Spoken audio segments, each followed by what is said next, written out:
Assalamualaikum, selamat pagi. Terima kasih Datuk Indi Petua. Soalan saya nombor 2. Ya, sila Mak Menteri. Terima kasih Datuk Dr. Yang Petua. Tuan Petua, sebelum saya menjawab soalan oleh Yang Berhormat Kuantan, izinkan saya bagi pihak semua melalukan kehadiran para pemimpin komuniti dan pemimpin-pemimpin PBS dari kawasan Parlimen Kota Marudu. Terima kasih.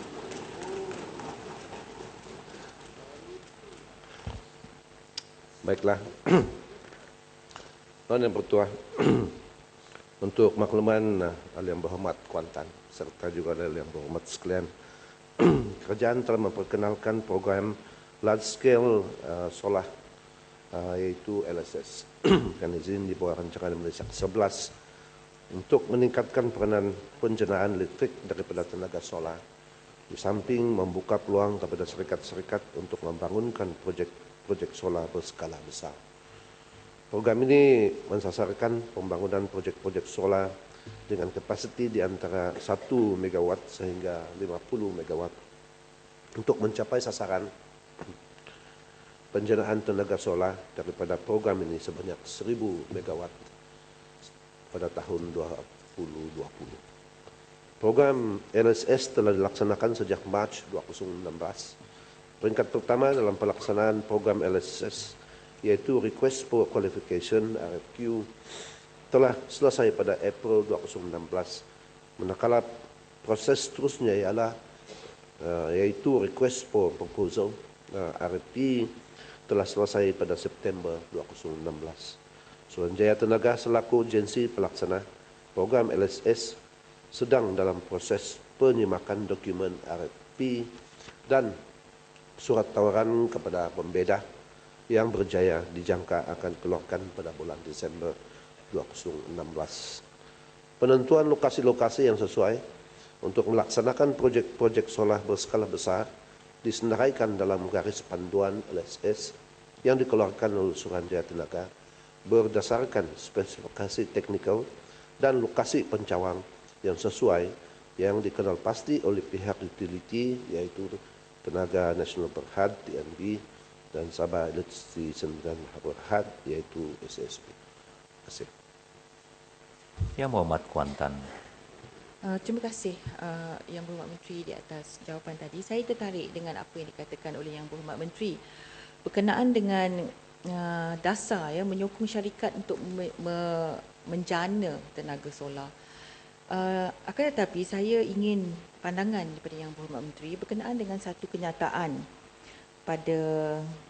di dalam The Star pada bulan April 2014 yang mengatakan bahawa syarikat 1MBB telah diberikan peluang untuk menjana 50 megawatt solar tenaga solar, dan setelah pun buat satu perjanjian dengan TNB untuk power purchase agreement dengan TNB selama 25 tahun. Kemudian pada tahun 2015 kita pula dimaklumkan bahawa syarikat 1MDB ini yang menjana tenaga solar ini yang dinamakan sebagai Edra Solar telah pun dijual kepada satu syarikat milik negara China, CGN seluruh power asset 1MDB telah dijualkan kepada negara China. Jadi di manakah rasionalnya yang menyokong syarikat-syarikat? Kerana apabila Edra ini dijual kepada negara China dan kemudian adakah perjanjian 25 tahun untuk menjual kepada TNB itu terus terpakai, akhirnya rakyat terikat dengan rates ataupun harga kadar yang ditetapkan oleh Edra yang terpaksa diikuti oleh TNB, dan kemudian rakyat yang jadi mangsa untuk membayar tarif kadar elektrik yang tinggi elektrik yang tinggi daripada tenaga solar. Saya pohon penjelasan Yang Berhormat Menteri.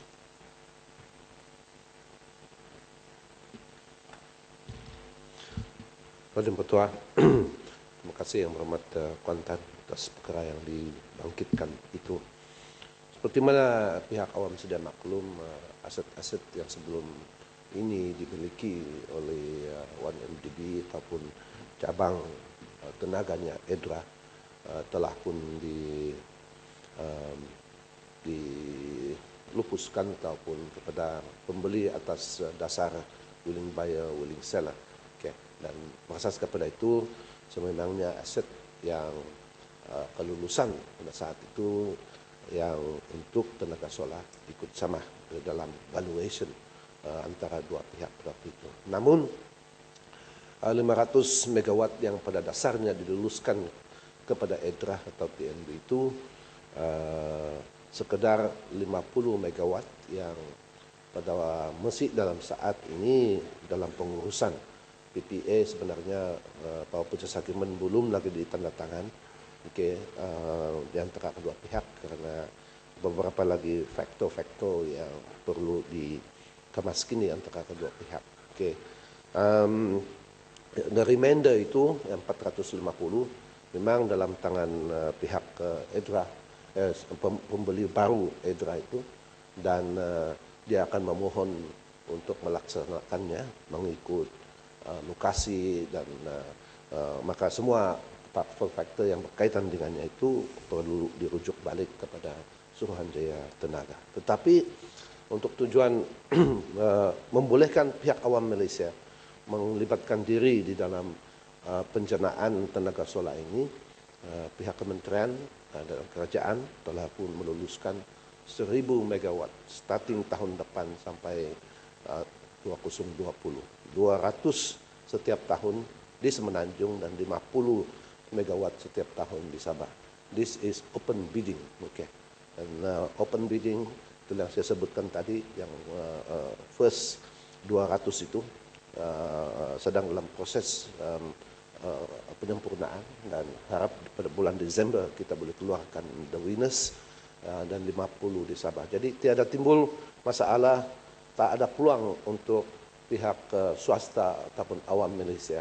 1,000 megawatt kita allocate untuk large scale farming dan untuk makluman Dewan Yang Mulia ini juga 100 megawatt setiap tahun untuk 5 tahun akan datang for net metering. Orang awam boleh pasang di rumah, consume mana yang perlu, lebihan jual kepada utility, TNB ataupun CSP. Jadi ini mendemokrasikan akses to energy farming here di Malaysia. Yang amat Johor